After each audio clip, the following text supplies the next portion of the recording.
Panther people, what up? Julius Peppers in the Hall of Fame. We got our first depth chart of the offseason. And will Bryce Young ever throw deep in practice? Find out which one of these topics I hate the most. What's going on, you watching Panthers Post? Phil Perkins, thanks for joining. All right, let's talk about the big news out of Canton, Ohio. Julius Peppers has officially put on the gold jacket. He's got probably one of the best busts that I've seen in quite some time. He is in the Hall of Fame. He is a Carolina Panther for life, afterlife, forever, until a meteor hits the earth and we're all gone. Shouts to him. Let me know in the comments below, is he the greatest Panther of all time? The G.P.O.A.T.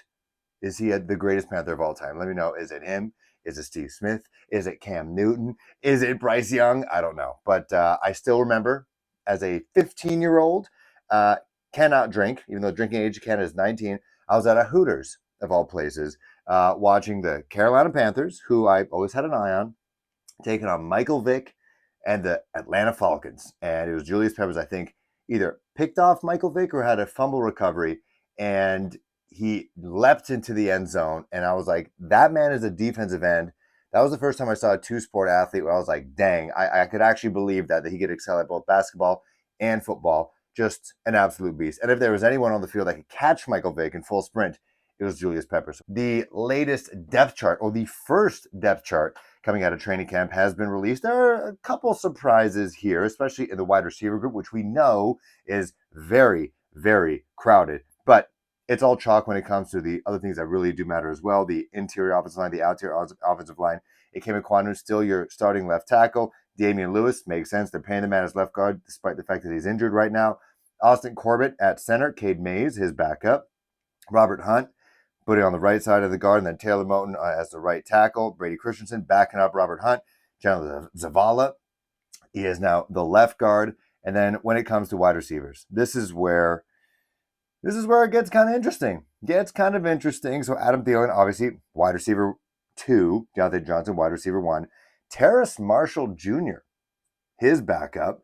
He was injured in practice today, from what I understand. I have not seen an update on his whereabouts. From what I read on the Twitter machine, is that some players were on one knee watching, and they were huddled around Terrace Marshall. So hopefully he is okay, because from everything that I've heard, everything that I've read about Terrace Marshall, and seen from videos on training camp from all the vloggers out there who are doing their thing out in Charlotte, he's making the most of this opportunity to impress this coaching staff. Also, this is a good thing. You want to see this. I know we all love Xavier Leggett, and also, side note to him, foot injury, not a broken foot, not a strain or anything like that, not a sprain. They're keeping it day-to-day. Just keep the man healthy. That's all we can care about. Get him ready for week 1.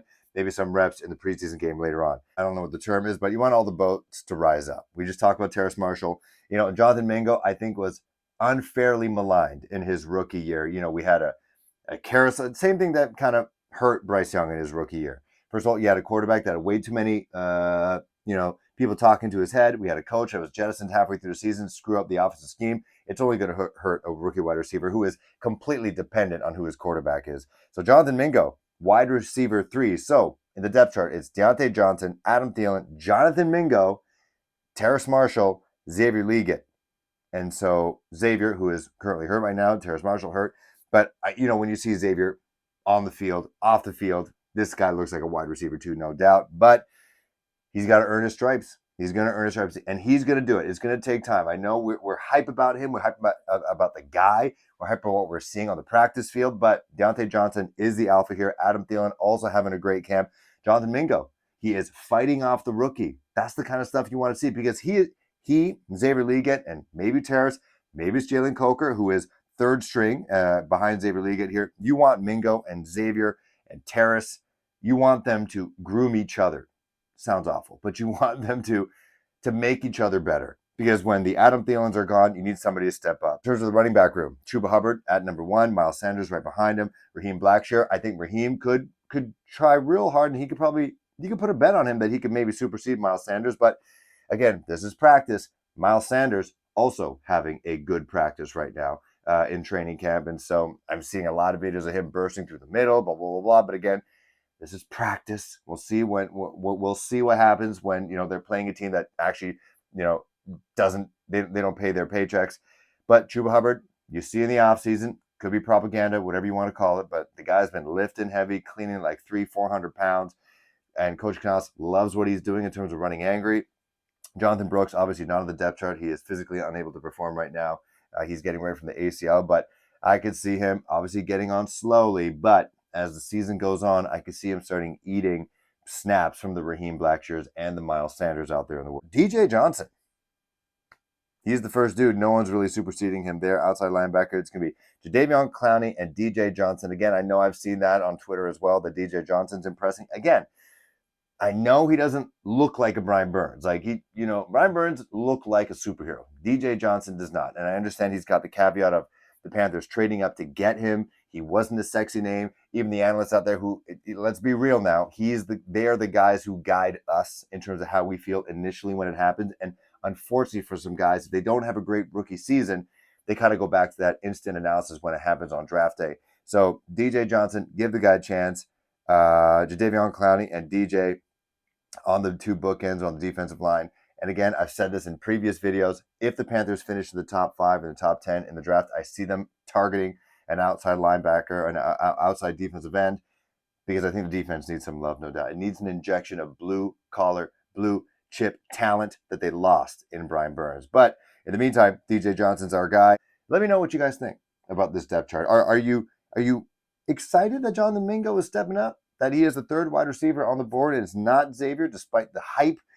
If the hype meter that Xavier has been catching compared to Jonathan Mingo after his rookie season, would you assume, because they drafted him so high, traded up to get Xavier Legette, that you would expect him to be the number 3 wide receiver? Or heck, if he's the number 4, what has Jonathan Mingo been doing? And because it's a meritocracy here. It is nothing to do with their relationship with Coach Collins beforehand, because there was none. So it's who's showing up in camp. And right now, in terms of the wide receivers, Deontay Johnson, Adam Thielen, Jonathan Mingo, they're your guys. But let's talk about Bryce right now.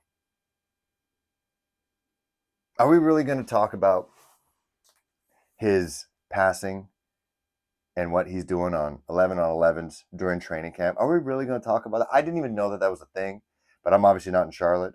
And I'm not reading all the blogs because at the end of the day, to be honest, unless someone gets hurt, traded, or cut, like training camp, I'm invested. I used to be invested. I'm not that invested. Just show me even the first preseason game.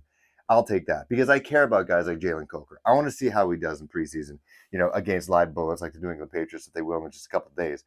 But why are we talking about seeing Bryce Young throw deep balls in practice and then asking coach, why aren't you doing that? It just makes us sound stupid. I'll be honest.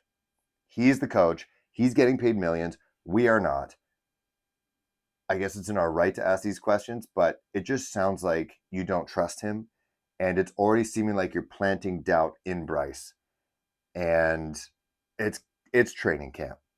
I get it. And call me a guy that's protective over Bryce. I just think it's a dumb topic. Let's ask if he's going to throw deep during training or during the preseason. Let's see if that happens. And when he does that during preseason, are we all going to be happy?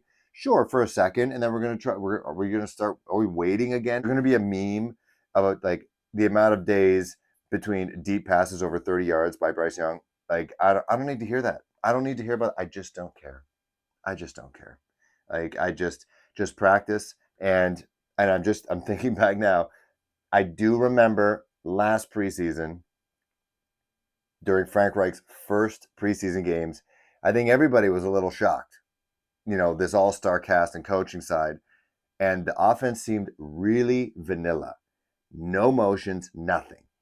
And I think he even said during the preseason that it's just part of the plan and they don't want to reveal everything. I think I even said that this is a pretty boring offense, but maybe they just don't want to reveal everything in preseason. And then it turned out to be that was the offense. So I understand.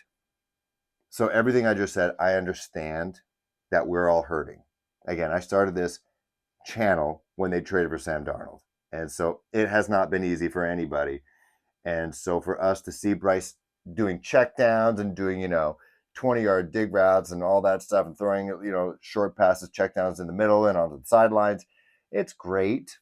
But we want to see some deep shots. And I get it because of our past as fans. But just let's be chill. Coming up, I'm going to let you know what I think needs to happen during this preseason game. And sure, deep passes are one of them.